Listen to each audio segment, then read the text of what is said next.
Hello, hello, hello. Julia here, and today I want to talk about cultivating community online. Specifically, why it's so important to take the time to create connections, and real connections, not just surface level, with your audience. I'm feeling really inspired after listening to an incredible podcast by Brian Fanzo, aka iSocialFans, and Brian's mentality, his mantra, his whole brand is think like a fan. It's about putting yourself in the shoes of your audience and thinking about what would motivate them, what would inspire them, what would delight and surprise them, and doing things that really help to motivate your audience, inspire, educate, and entertain them. In today's online space, there is so much happening, and the rate of change is so drastic. It seems like every day there's a new social media platform or a new algorithmic update that makes it harder for businesses to reach their audience and means that you need to get a little bit more creative as to how you're going to create content that really draws your audience in and actually gets them to come back for more.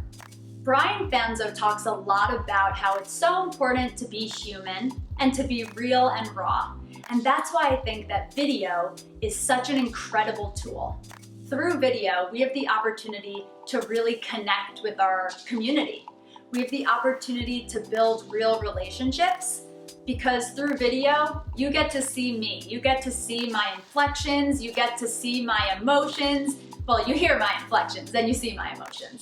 And you really get to connect with me. I'm raw and I'm real and I'm here right now. And when there's blogging and kind of other forms of media, there isn't that personal connection. So I've totally bought into Brian Fanzo's think like a fan mentality, and I really utilize that in my day-to-day life.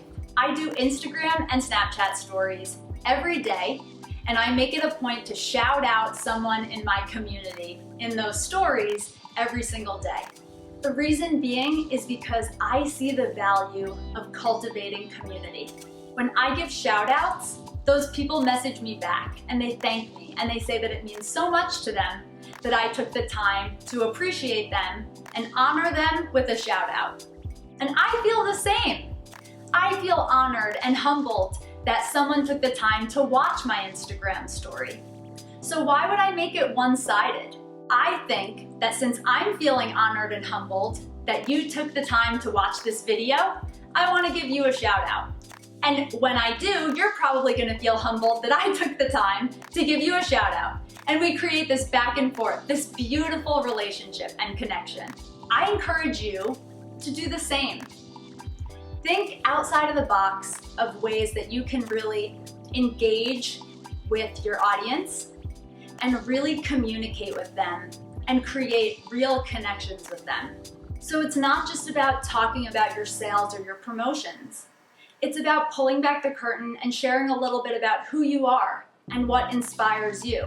You guys know that I love social media, but that's not everything in my world. And through Instagram and Snapchat stories, I'm able to show that. I'm able to show that I also love to cook and that I follow the gluten-free diet and that I love practicing yoga. And through that, you have more context into who I am and what lights me up and how I live my days. And that is how we connect with each other. It's not just about what you do from your 9 to 5 or from your 10 to 10. It's about your holistic values. It's about what really lights you up. Social media gets me so excited, but so does yoga, and so does cooking, and so does just creating nice connections with people and having good conversation.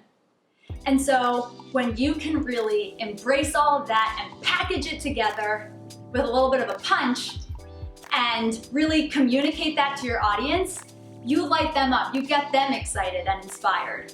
And then you have no idea what that could lead to, not just for them, but for their friends and their network.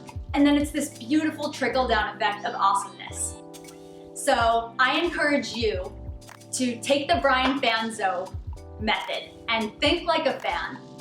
Do one thing today that scares you and that creates a closer connection to your audience. And let me know what it is and how it went. Leave it in the comments below. And if you enjoyed this video, please give it a big thumbs up. See ya!